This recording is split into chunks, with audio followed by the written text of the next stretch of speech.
আপনার ঢাকা থেকে না খুবই ভালো লাগতেছে।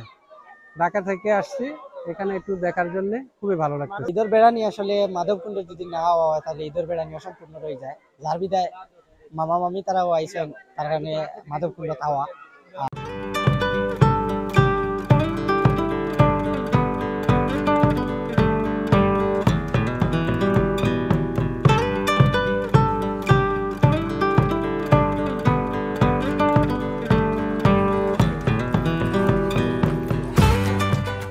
ঈদুল ফিতর উপলক্ষে মাধবকুণ্ড জলপ্রপাতে নেমেছে পর্যটকের ঢল। বড়লেখা থেকে আফজাল হোসেন রুমেলের পাঠানো তথ্য ও ভিডিও চিত্রে বিস্তারিত।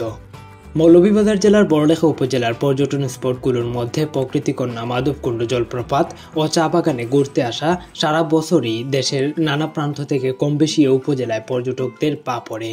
আর বড় কোনো উৎসবে ছুটি হলে তো কথাই নেই, এবারও এর ব্যতিক্রমী হয়নি। এবার পবিত্র ঈদুল ফিতর উপলক্ষে টানা 9 দিনের সরকারি ছুটি মিলেছে। তবে এবার দীর্ঘ ছুটিতে ঈদের উৎসবে পর্যটকের উপচে পড়া ভিড় লক্ষ্য করা গেছে দেশের প্রধান প্রাকৃতিকন্যা মাধবকুণ্ড জলপ্রপাতে। ফলে মাধবকুণ্ড ইকো পার্ক ও জলপ্রপাত এলাকার পর্যটন সংশ্লিষ্ট ব্যবসায়ী, ইজারাদার সহ সবার মুখে ফিরেছে তৃপ্তির হাসি। আমি অসুস্থ হিসাবে মনে করো আমার ফ্যামিলি ছোট ভাই বোন এরা লইয়া আইছি। আসলে মাধবকুণ্ড দেখার একটা জায়গা, মনে করো আমরা বড়লেখা থানার মাঝে মাধবকুণ্ড আছে, আকালুকি আছে, প্লাস অনেক পার্ক আছে, অনেক দূর দূরান্ত থেকে মানুষ আইন দেখতে, ভালো লাগে হিসাবে দেখতে আইন। সরজমিনে বৃহস্পতিবার বিকেলে দেখা যায় মৌলভীবাজার বড়লেখা আঞ্চলিক মহাসড়কে কাঁঠালতলী বাজার থেকে মাধবকুণ্ড জলপ্রপাত পর্যটন কেন্দ্রের সড়কটি ভীষণ ব্যস্ত। পর্যটকরা বাস, মাইক্রোবাস, প্রাইভেট কার, সিএনজি চালিত অটোরিকশা, পিকআপ ভ্যান ও মোটরসাইকেলে হুইহুল্লুর করে ছুটে চলছেন প্রকৃতিকন্যা মাধবকুণ্ডের দিকে। আমি মামুন, ঢাকা থেকে আসছি, ঢাকা মিরপুর থেকে। আমরা দুই ফ্যামিলি আসছি, শ্রীমঙ্গল আসছি। আমরা মূলত শ্রীমঙ্গলে চা রিসোর্ট হোটেলে উঠছি। আমরা এখন শ্রীমঙ্গল থেকে মাধবকুণ্ডে আসছি। আমরা মাধবকুণ্ডে আসার সময় আমরা সাইড ভিউ দেখছি, অনেক সুন্দর, চায়ের দেশ শ্রীমঙ্গলকে বলা হয়। ওখান থেকে আমরা ঝর্ণা দেখতে আসছি, মাধবকুণ্ড ঝর্ণা।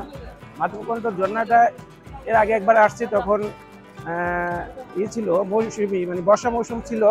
বর্ষা মৌসুমে অনেক প্রাকৃতিক ভরপুর ছিল, এখন একটু পানি কম, তারপর অনেক সুন্দর, পর্যটকে একদম জনস্রোত, খুব ভালো লাগছে আমার। জলপ্রপাতের প্রবেশ ফটকের সামনে টিকিট কাউন্টারেও পর্যটকদের উপচে পড়া ভিড় ছিল। বিভিন্ন পণ্যের দোকান, খাবার, হোটেলগুলোতেও পর্যটকের ভিড় লক্ষ্য করা গেছে।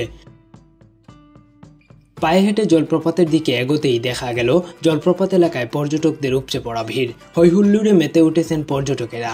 কেউ কেউ জলপ্রপাতের ঝর্ণার পানিতে গোসল করছেন, কেউ বা ছবি তুলছেন প্রিয়জনের সাথে। জলপ্রপাতের কাছাকাছি দাঁড়িয়ে কেউ কেউ সেলফিও তুলছেন। স্থানীয় আলোকচিত্রীরাও পর্যটকের ছবি তোলায় ব্যস্ত সময় পার করছেন। আর ঈদের দিন থাকি প্রচুর পর্যটক আইরা, আশা করা যায় আরো বেশি আইবা, কারণ দীর্ঘদিন ছুটি আছে হিসাবে প্রচুর মানুষ আইরা, আর মানুষ আই আনন্দ পাইরা।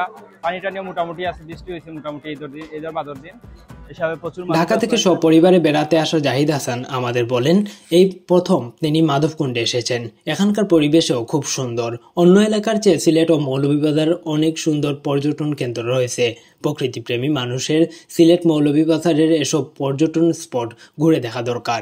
পাশাপাশি পর্যটন স্পটগুলোর প্রাকৃতিক দৃশ্য ও জীববৈচিত্র্য রক্ষা করে দীর্ঘমেয়াদী পরিকল্পনা করলে এক হাত থেকে অনেক রাজস্ব আসবে। এদিকে ঢাকা, চট্টগ্রাম, হবিগঞ্জ, সিলেট সহ আশপাশের বিভিন্ন উপজেলা থেকেও পর্যটকদের আসতে দেখা গেছে। তবে মানসম্মত আবাসিক হোটেল না থাকার কারণে পর্যটকদেরও দুর্ভোগ পোহাতে হচ্ছে। মাধবকুণ্ড ইকো পার্কের প্রধান ফটকের ম্যানেজার সাজু আহমদ আমাদের জানান, সকাল 10টা থেকেই মাধবকুণ্ডে লোকজন আসতে শুরু করেন। প্রতিদিন বেলা বাড়ার সাথে সাথে পর্যটকের আগমনও বাড়তে দেখা যায়। সন্ধ্যা পর্যন্ত অন্তত 2000-এর বেশি পর্যটক মাধবকুণ্ডে প্রবেশ করেন। তবে ছুটি আরও রয়েছে, তাই পর্যটক সমাগম বাড়বে বলে আশা করছি। ব্যাপক পর্যটকের আগমনে মাধবকুণ্ডে ব্যবসায়ীদের মুখে ফুটেছে তৃপ্তির হাসি। মাধবকুণ্ড পর্যটন পুলিশের ইন্সপেক্টর আব্দুল কুদ্দুস জানান, ঈদের ছুটিতে পর্যটকরা যাতে নির্বিঘ্নে মাধবকুণ্ডের সৌন্দর্য উপভোগ করতে পারেন সেজন্য বাড়তি নিরাপত্তা ব্যবস্থা নেওয়া হয়েছে। পর্যটন পুলিশের সার্বক্ষণিক নজরদারির কারণে এখানে কোনো ধরনের প্রতিবন্ধকতা ছাড়াই স্থানীয় ও দূরের পর্যটকরা আনন্দ উপভোগ করে বাড়ি ফিরছেন।